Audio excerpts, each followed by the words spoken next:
एक बार से सबका भक्तमाल कथा में स्वागत है।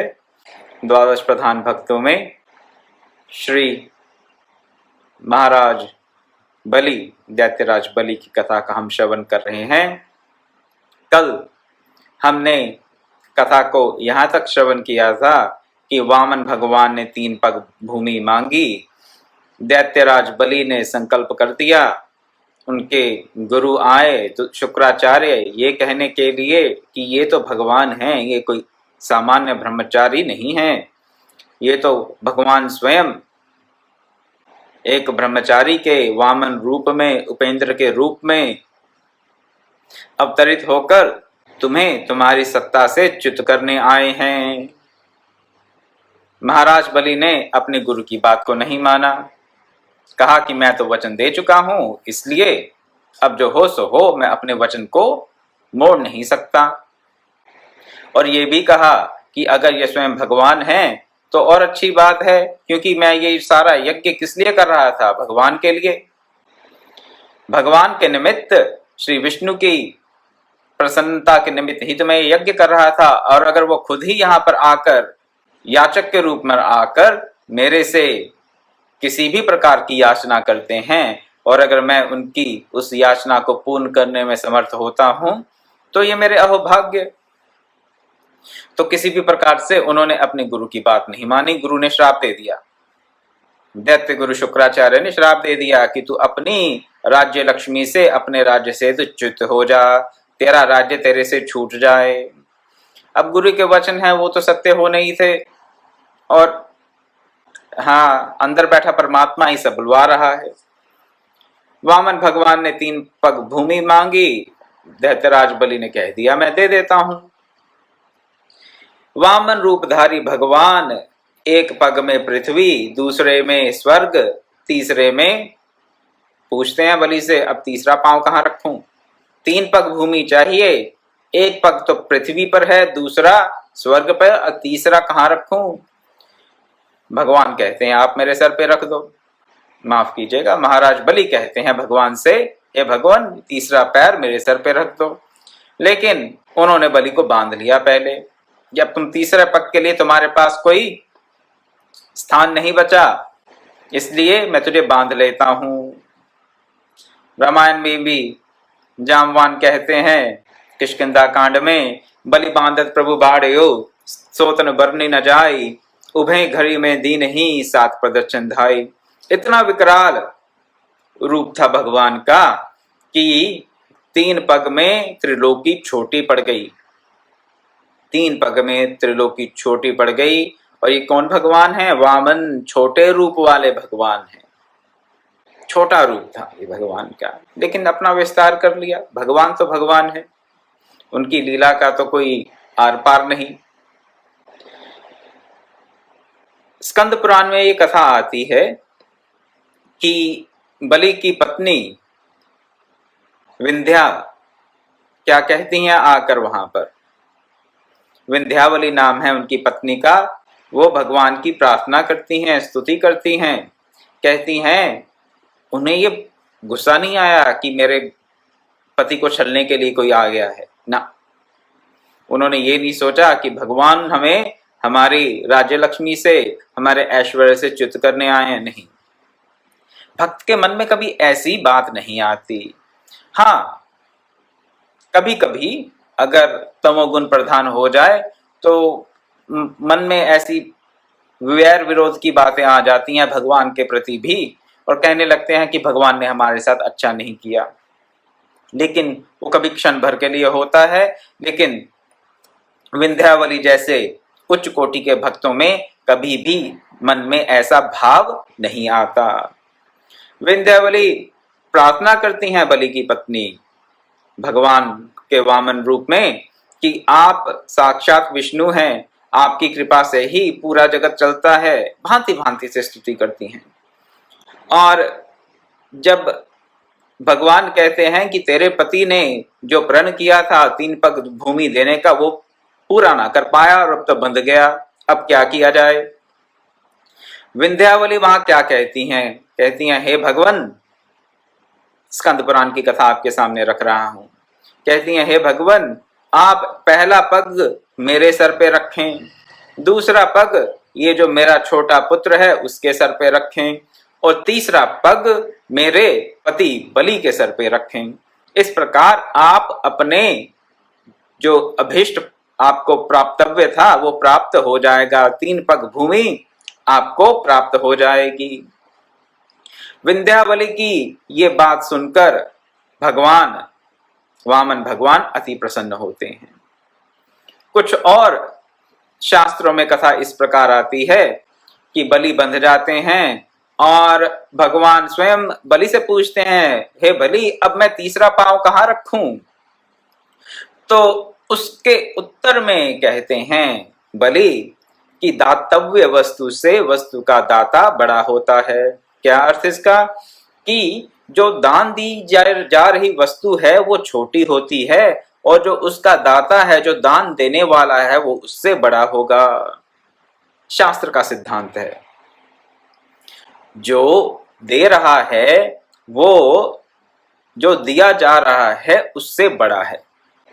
कैसे बड़ा है? क्योंकि वो उसका स्वामी है, उसका स्वामी है। तो जो स्वामी है अपनी संपत्ति से बड़ा है, ऐसा शास्त्र का सिद्धांत है। और ये सिद्धांत उन्होंने भगवान के सामने रखा महाराज बलि ने, और कहा कि आप तीसरा पग मेरे सर पे रख दें, क्योंकि जो त्रिलोकी की संपत्ति मैंने आपको अर्पित की मैं उसका भी स्वामी हूं। इसलिए जो दातव्य है उससे दाता बड़ा है। इस सिद्धांत को मानते हुए तीसरा पैर आप मेरे शरीर को ले लीजिए, मेरे सर पे रख दीजिए। इतने महादानी महात्यागी थे महाराज बलि। और यही बात नहीं कि महाराज बलि ही त्यागी थे। प्रहलाद के ये भक्तराज प्रहलाद के ये तो पौत्र थे, ग्रैंडसन थे। इनके पिता विरोचन ने अपना मस्तक काट कर दे दिया था। इंद्र के रूप में, ब्राह्मण के रूप में इंद्र इनके पास आया। इंद्र ब्राह्मण का वेश धर के आता है बलि के पिता विरोचन के पास। अब ब्राह्मण के वेश में आए हैं तो विरोचन भी महादानी थे। उन्होंने कहा, महाराज आपको मैं क्या दूं? ब्राह्मण देवता, आपको क्या अभीष्ट है? तो कहते हैं कि तुम अपने मुकुट और कुंडल सहित अपना मस्तक मुझे दे दो। और उन्होंने तत्क्षण उसी वक्त अपना सर काट के इंद्र जो वेश बदल कर आया था ब्राह्मण के रूप में उसको दे दिया। महाराज बलि का जन्म पिता की मृत्यु के बाद होता है, और दैत्य गुरु शुक्राचार्य इनको, बलि को दैत्यों का राजा घोषित कर देते हैं। तो इस प्रकार से ये त्याग का जो संस्कार है महाराज बलि को अपने पिता से प्राप्त हुआ, और भक्ति का जो संस्कार है अपने दादा भक्तराज प्रहलाद से प्राप्त हुआ। इन 2 संस्कारों के कारण वो 12 प्रधान भक्तों में अपना स्थान प्राप्त कर लिए। और वैसे तो हम दानवीर कर्ण का काफी नाम लेते हैं।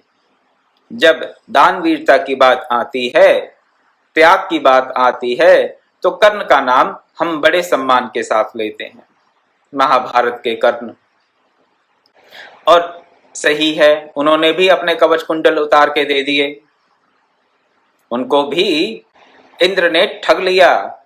ब्राह्मण का वेश बन के आए और कवच और कुंडल उनके मांग कर, दान में मांग कर, याचना करके ले गए।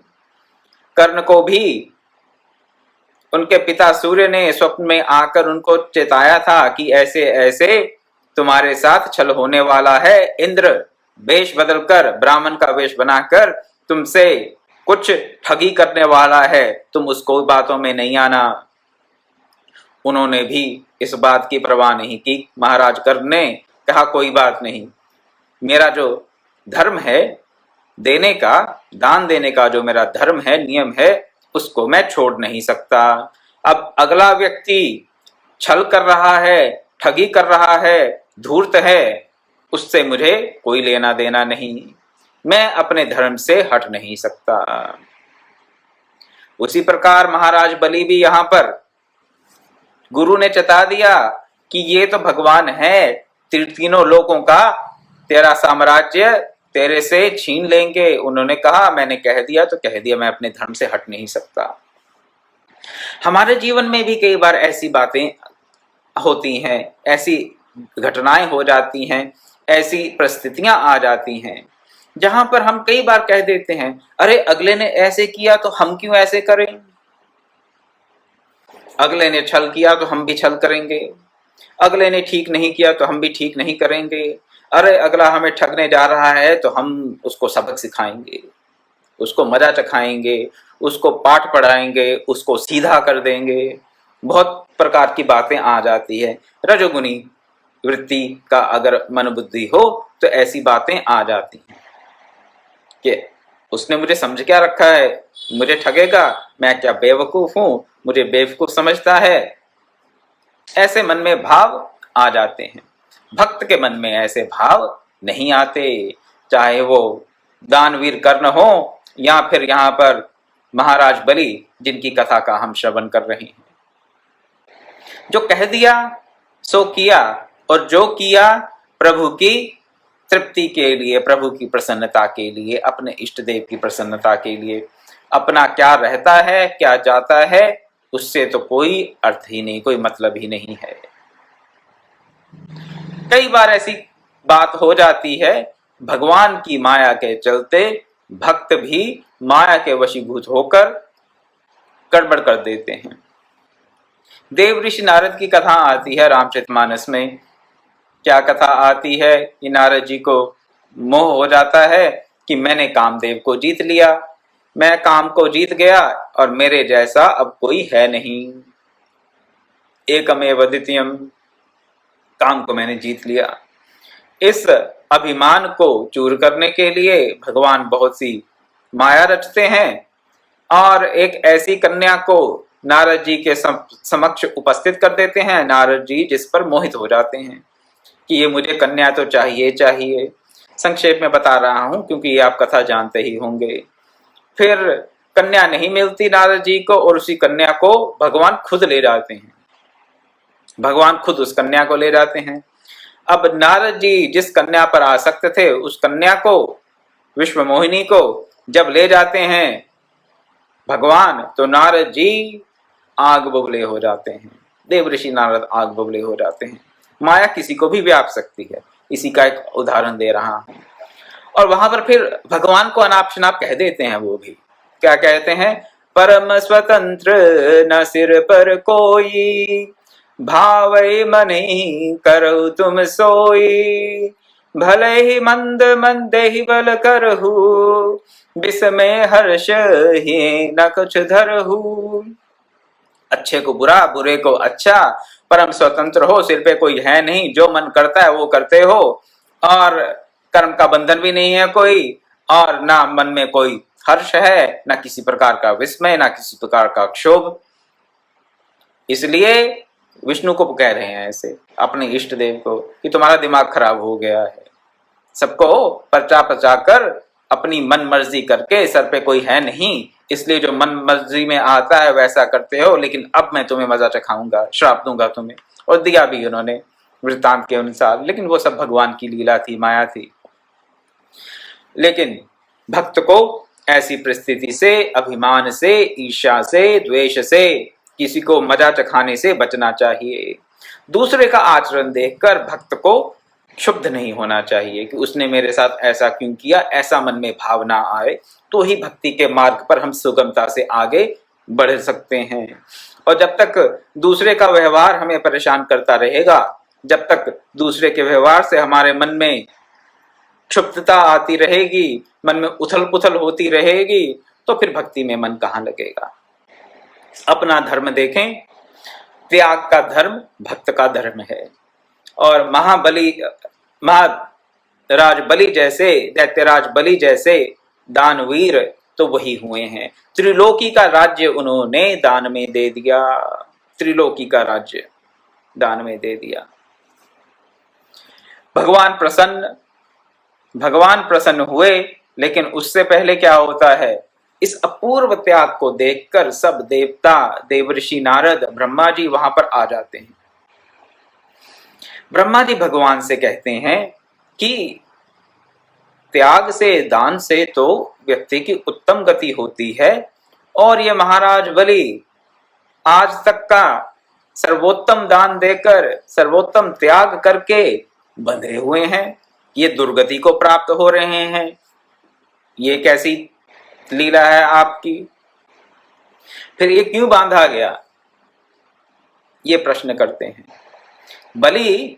ब्रह्मा जी प्रश्न करते हैं कि बलि आपका भक्त है, परम भक्त है, ये जानते हुए भी कि आप ब्राह्मण वेश में वामन अवतार बनाकर उसका राज्य छीनने आए हैं, वो अपने संकल्प से च्युत नहीं हुआ। उसने गुरु की बात को मानने से भी मना कर दिया, इनकार कर दिया, और अपने त्याग के धर्म को, जो संकल्प उन्होंने किया था आपको 3 पग भूमि देने का, उससे वो पीछे नहीं हटे, और फिर वो बंध गए, दुर्गति को प्राप्त हो रहे हैं।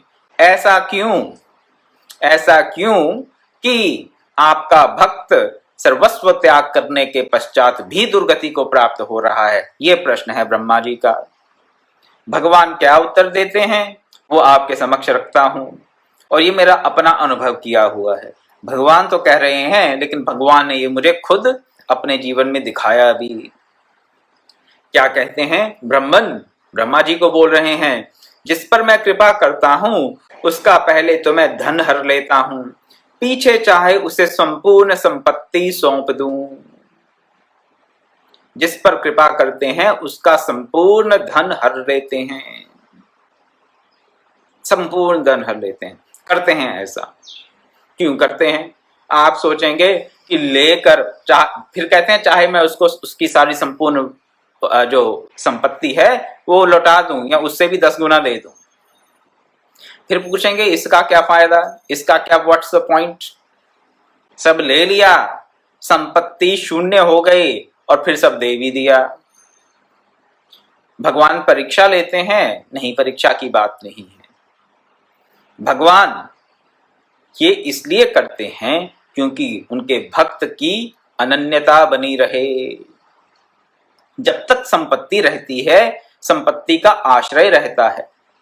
जब तक संपत्ति का आश्रय है, भगवान का आश्रय ग्रहण नहीं कर सकते पूर्ण रूप से। कह देते हैं हाँ करते हैं करते हैं करते हैं, बोलते रहेंगे, रटते रहेंगे दिन रात, भगवान तेरा ही सहारा, भगवान तेरा ही सहारा, लेकिन मन में होगा कि हाँ नहीं, कोई नहीं, अगर कोई अच्छा बुरा वक्त आए तो इतने लाख बैंक में पड़ा है, ये प्रॉपर्टी है, ये काम आएगा, ये भी कहेंगे साथ में, मन में ये भी चलता रहेगा। अब जब तक संपत्ति का आश्रय है, क्या हमने भगवान का अनन्य आश्रय स्वीकार कर लिया? नहीं,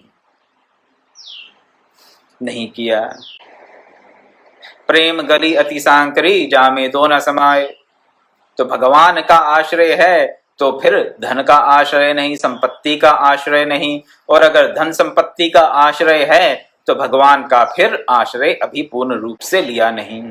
तो वो जिस पे कृपा करते हैं, ये महती कृपा है, महती कृपा भगवान की, कि वो आपके जीवन काल में एक ऐसी परिस्थिति उपस्थित कर देंगे जब आपके पास फूटी कोड़ी भी नहीं होगी, 1 पैसा नहीं होगा, 1 पैसा नहीं होगा। आपको ये नहीं पता होगा कि आपको आज खाने को अन्न मिलेगा कि नहीं मिलेगा। आपको ये पता नहीं होगा कि रात को सोएंगे कहाँ, सोने के लिए छत भी मिलेगी या कोई भूमि भी मिले, छत तो छोड़िए, भूमि भी कहीं मिलेगी या नहीं मिलेगी, ये भी पता नहीं होगा। ये क्या है? ये भगवान की कृपा है। भगवान खुद कह रहे हैं जिस पर मैं कृपा करता हूं उसका सारी संपत्ति, उसका सारा धन मैं हर लेता हूं। बड़ा आनंद है इसमें। घबराहट होती है वैसे तो सुन के, सब कुछ चला जाएगा भाई, ऐसी भक्ति से क्या लाभ, सब चला गया। भक्ति क्यों करते हैं लोग? अरे भाई भक्ति इसलिए करते हैं कि भगवान से हम आशीर्वाद प्राप्त करें, सुख संपत्ति प्राप्त होए, सुख संपत्ति घर आवे, कष्ट मिटे तन का, ओम जय जगदीश हरे। और यहाँ पे भगवान क्या कह रहे हैं? मैं सब हर लेता हूं। हरते हैं एक बार, पढ़ते हैं, एक बार करने से क्या होता है, आप में पूर्ण शरणागति, अनन्य भक्ति का दीपक अंतर में भगवान फिर जला देते हैं उस अवस्था में। और एक बार वो अनन्य भक्ति का दीपक अंदर जल गया, पूर्ण शरणागति भगवान की हमने स्वीकार कर ली या भगवान ने स्वीकार करा दी, परिस्थितियों को इस प्रकार बनाकर, फिर भगवान क्या करते हैं, भगवान सब कुछ वापस दे, सब कुछ क्या, जो गया वही नहीं और भी बहुत कुछ दे देते हैं, जो पहले प्राप्त नहीं था वो भी प्राप्त करा देंगे। आगे सुनते हैं क्या कहते हैं। ये तो मेरी कृपा है, बलि मेरा परम भक्त है। मेरी कृपा क्या है कि बंधा हुआ है अभी और एक इसके पास फूटी कोड़ी नहीं है। जिस भूमि पर ये बंधा हुआ पड़ा है, इस वक्त खड़ा है, वो भूमि भी इसकी नहीं है। जिस भूमि पे खड़ा है वो भूमि भी इसकी नहीं है। ये मेरी परम कृपा है, भगवान ये कह रहे हैं। इस बात को स्वीकार करें। इस बात को अगर स्वीकार कर लेंगे तो भक्ति का मार्ग सुगम हो जाएगा। लेकिन जब तक सुख संपत्ति घर आवे, कष्ट मिटे तन का करते रहेंगे, तब तक सुख संपत्ति भी आ जाएगी, हो सकता है तन के कष्ट भी दूर कर दें भगवान आपके, लेकिन अनन्य भक्ति की प्राप्ति नहीं होगी। सुख संपत्ति आवेगी और जावेगी भी, कष्ट तन का मिटेगा भी और फिर आएगा भी। ये तो प्रकृति का नियम है। शरीर है तो कष्ट आते जाते रहेंगे, सुख संपत्ति भी आती जाती रहेगी। ये तो सब द्वंद्व हैं। सुख के साथ सुख, दुख, कष्ट के साथ फिर हाँ थोड़ा और सुख, फिर कष्ट, संपत्ति और दरिद्रता, ये तो सब चलते रहेंगे। और अगर इन्हीं में फंसे रहे, सुख का आश्रय लेते रहे, शरीर का आश्रय लेते रहे, संपत्ति का आश्रय लेते रहे, तो भगवान का आश्रय हमने कभी मांगा ही नहीं तो मिलेगा कहां से। हमारी बुद्धि ही नहीं गई वहां तक कि भगवान का आश्रय लें। परंतु जब भगवान कृपा करते हैं तो बलि की तरह एक ऐसी परिस्थिति उत्पन्न कर देते हैं कि अनन्य आश्रय, अनन्य भक्ति, पूर्ण शरणागति के अलावा और कोई चारा रह नहीं जाता।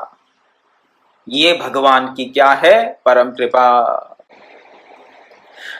पश्चात क्या करते हैं, फिर उसको सब लौटा देते हैं। भगवान कहते हैं ये मेरा परम भक्त है, इसकी दुर्गति कभी नहीं होगी।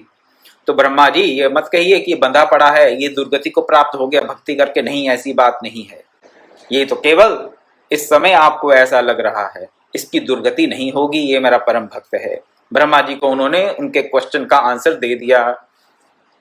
अब आगे बताते हैं, देवताओं के भी ऐश्वर्य से दुर्लभ मैं इसे पाताल का ऐश्वर्य दूंगा। पाताल का ऐश्वर्य भेजते तो वैसे उनको सुतल लोकमर हैं, सुतल लोक भी पाताल लोकों में से एक है। शास्त्रों में वर्णन आता है कि तल यानी कि ये भूमि, इस लोक से नीचे 7 लोक हैं। श्रीमद् भागवत में भी इसका वर्णन आता है। वो कौन कौन से हैं 7 लोक? अतल, वितल, सुतल, तलातल, महातल, रसातल और पाताल। जो तीसरा लोक सुतल बताया गया है, महाराज बलि को वहां भेजते हैं भगवान। महाराज बलि को भगवान वहां भेजते हैं और वहां का जो ऐश्वर्य है सुतल का, वो देवताओं के लोक से, देवलोक से, स्वर्ग से, इंद्रलोक से भी श्रेष्ठ बताया गया। ऐसे ऐश्वर्यशाली लोक में लोक का अधिपति बनाकर भेजते हैं भगवान महाराज बलि को। पाताल का ऐश्वर्य दे देते हैं और फिर क्या कहते हैं कि एक बार, इस वक्त महाराज बलि को कुछ नहीं चाहिए, किसी चीज की आकांक्षा अभीप्सा नहीं है। अगर अब भी किसी चीज की आकांक्षा अभीप्सा हो तो फिर उन्होंने पूर्ण शरणागति स्वीकार नहीं की। पूर्ण शरणागति स्वीकार कर चुका, अनन्यता स्वीकार कर चुका भक्त किसी प्रकार की अपेक्षा नहीं रखता, आकांक्षा नहीं रखता। केवल और केवल अपने प्रभु के प्रेम की, अपने प्रभु के सानिध्य की ही आकांक्षा होती है और दूसरी कोई भी आकांक्षा नहीं होती। लेकिन भगवान इतने भक्त वत्सल हैं, अभी कोई इच्छा आकांक्षा नहीं है, किसी प्रकार की सकाम भक्ति नहीं है। यहाँ पर कह रहे हैं कि एक बार, कभी एक बार, पता नहीं कितने साल पहले, कितने दशकों पहले, इसके मन में एक इच्छा हुई थी। क्या इच्छा हुई थी महाराज बलि के मन में? कि मैं इंद्र बनूं। इंद्र बनने की इच्छा थी, और इसकी जो इंद्र बनने की इच्छा थी मैं उसको भी पूर्ण करूंगा। अब वो इच्छा नहीं है, लेकिन इसने कभी एक बार इच्छा की थी, तो मैं उसको पूर्ण करूंगा। ये भी मेरा अपना अनुभव है। भगवान इच्छा पूरी करते हैं। विरक्ति के मार्ग पर व्यक्ति सब इच्छाओं को परित्याग करके ही निकलता है। अगर इच्छाओं का परित्याग नहीं हुआ तो फिर तो विरक्ति मार्ग नहीं, विरक्ति मार्ग के नाम पर किसी प्रकार का ढोंग या आडंबर है, पाखंड है। जो एक विरक्त मनुष्य है, एक जो विरक्त भक्त है, उसको किसी प्रकार की अपेक्षा नहीं रहती, इच्छा नहीं रहती।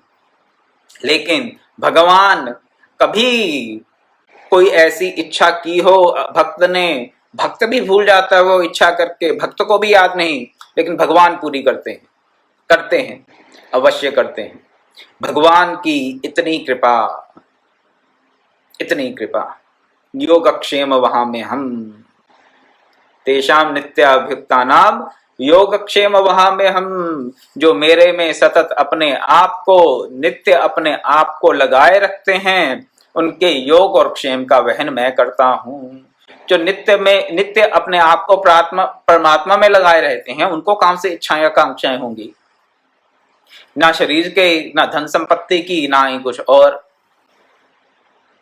परंतु भगवान याद रखते हैं।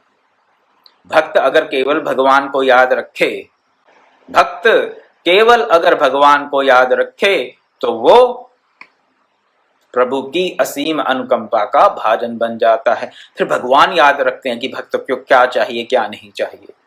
परंतु जब तक हमें खुद ही टेंशन है सब, हमें ये चाहिए, फिर हमें ये चाहिए, ये नहीं चाहिए, ऐसा होना चाहिए, ऐसा नहीं होना चाहिए, तो भगवान कहते हैं ठीक है, अभी तुम इतने सियाने हो, खुद ही अपनी टेंशन लिए पड़े हो, तो ठीक है, संभालो, फिर देखो अपने आप, जो करना है करो।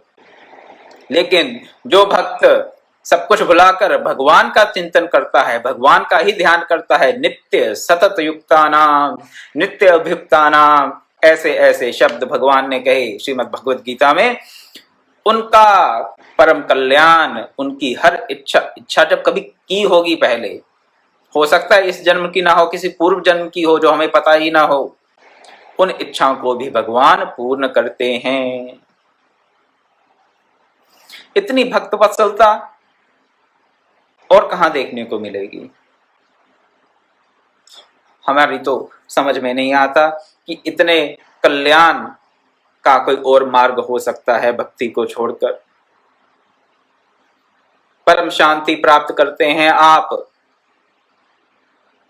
परम शांति प्राप्त करते हैं तत्काल, ऐसा नहीं मरने के बाद किसी लोक में पहुंचेंगे और फिर वहां शांति प्राप्त होगी, नहीं। ज्ञान वैराग्य युक्त भक्ति को अगर अपने जीवन में अपना लें तो तत्काल शांति प्राप्त होती है, तत्काल शांति प्राप्त होती है। शांति अचिरे न गच्छति। शांति प्राप्त होगी तो क्या रह गया? शांति के साथ साथ भगवत प्रेम प्राप्त हो गया, ठीक है। एक तो आजकल तो लोगों को शांति ही नहीं मिलती, पीस ऑफ माइंड ही नहीं है। पीस ऑफ माइंड ढूंढते ढूंढते ही पूरा जीवन निकल जाता है, और पीस ऑफ माइंड मिल जाए, शांति मिल जाए, तो यही परम प्राप्ति हो गई लोगों के लिए। तो उससे ज्यादा लोगों को कुछ नहीं चाहिए। लेकिन उसके साथ साथ भगवत प्रेम भी प्राप्त होता है। भगवत प्रेम प्रशांति प्राप्त होगी, भगवत प्रेम प्राप्त हो गया और भगवान ने आपके योग क्षेम का पूरा बीड़ा उठा लिया, योग और क्षेम का पूरा बीड़ा उठा लिया। कभी हाँ मेरे भक्त ने के मन में कभी ऐसी बात आई थी, ऐसी इच्छा हुई थी, तो मैं उसको पूरा करता हूं, और वो करते हैं, वो उस इच्छा को पूरा करते हैं। जैसे यहां पर महाराज बलि की इंद्र के पद पर बैठने की कभी अभिप्सा हुई तो उसको वो पूरा करेंगे। कुछ पुराणों में ऐसी कथा आती है कि दैत्य गुरु शुक्राचार्य के कहने पर महाराज बलि 100 अश्वमेध यज्ञ कर रहे थे। 100 अश्वमेध यज्ञ का संकल्प था उनका, 99 कर चुके थे। 100वां अश्वमेध यज्ञ करने वाले थे, जिसमें कि भगवान वामन रूप में उनके पास उपस्थित हो जाते हैं। परंतु कहीं कहीं ऐसा पढ़ने को मिलता है कि वो केवल भगवत प्रेम की प्राप्ति के चलते, भगवान को प्रसन्न करने के चलते ही ये यज्ञ कर रहे थे, कोई बड़ा यज्ञ अनुष्ठान कर रहे थे। चलो जैसा भी रहा हो, भगवान ने अपने भक्त की कोई ऐसी अभिप्सा जो कभी हुई थी उसको पूर्ण किया। फिर कहते हैं, ये सब कह दिया उन्होंने ब्रह्मा जी से कि इसको पहले हम भेजेंगे कहाँ, सुतल लोक में, ये वहां पर राज्य करेगा, परमेश्वर्य होगा इसका वहां पर। उसके बाद फिर इसे हम क्या करेंगे, इंद्र के पद पे बिठा देंगे, क्योंकि इसके मन में ये भी कभी बात आई थी कि मैं इंद्र के पद पे बैठना चाहता हूं। उसके बाद कहते हैं मेरे परम धाम आ जाएगा। ठीक है, एक दो स्टेशन है वहां पर काफी समय तक रहेगा। आज भी महाराज बलि सुतल लोक में है ऐसा माना जाता है। और अब के जो इंद्र हैं, जब उनका टाइम आ जाएगा जाने का, इंद्र का टाइम भी निश्चित रहता है कितने समय के लिए इंद्र पद पे होंगे। जब जो करंट इंद्र हैं, प्रेजेंट जो इंद्र हैं हमारे इस समय के इंद्र हैं, वो जब चले जाएंगे अपने पद से, तो महाराज बलि इंद्र बनेंगे, महाराज बलि इंद्र बनेंगे और इंद्र के पद पर अपने काल को पूरा करने के पश्चात भगवत धाम को पधार जाएंगे। ये सब बातें कर चुके हैं ब्रह्मा जी से, फिर भी अपने भक्त से पूछते हैं, क्या राजन तुम जो चाहो वह वरदान मुझसे मांग लो। अब उनको क्या मांगना है, एक अनन्य भक्त क्या मांगे। मुझे सांसारिक वस्तुओं की आवश्यकता तो है नहीं, महाराज बलि कहते हैं, मैं तो आपको चाहता हूं, मैं आपको चाहता हूं और किसी को नहीं चाहता। आप ही चाहिए मुझे, और कुछ नहीं चाहिए, और आप मेरे द्वार पर सदा रहें, यही मेरी इच्छा। देखो कितनी धृष्टता, ये कोई अकल है, लोग कहेंगे, कई भक्त कहेंगे ये कोई अकल है, भगवान को अपने द्वार पे खड़ा करना चाहता है, सिक्योरिटी गार्ड बनाकर, चौकीदार बनाकर, क्या समझ रखा है इसने भगवान को। भगवान को बुरा, अच्छा बुरा नहीं लगा, उन्होंने कहा ठीक है। और आज भी भगवान गदा धारण किए हुए बलि के द्वार पर खड़े रहते हैं। बलि ने इच्छा की क्या, कि आप मेरे द्वार पर खड़े रहें, क्योंकि ये हमें नहीं मालूम, हो सकता है कि भगवान को जब देखने की, मिलने की इच्छा हो, वो वहां उपस्थित रहें, ऐसे मन में भाव हो, या भगवान मेरी सदा सर्वदा रक्षा करते रहें, ऐसा मन में भाव हो।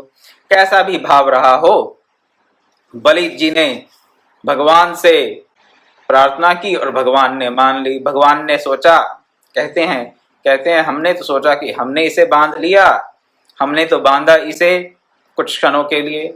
बलि बांधे गए, लेकिन कितने समय के लिए, कुछ क्षणों के लिए, कुछ घड़ी के लिए बांधे गए होंगे, कुछ दिनों के लिए भी नहीं बांधे गए। और उल्टा इसने हमें बांध लिया, कब तक के लिए, सदा सर्वदा के लिए। जब तक किसी लोक विशेष में वास होगा, वहां पर भगवान गदा लेकर द्वार पर खड़े रहेंगे।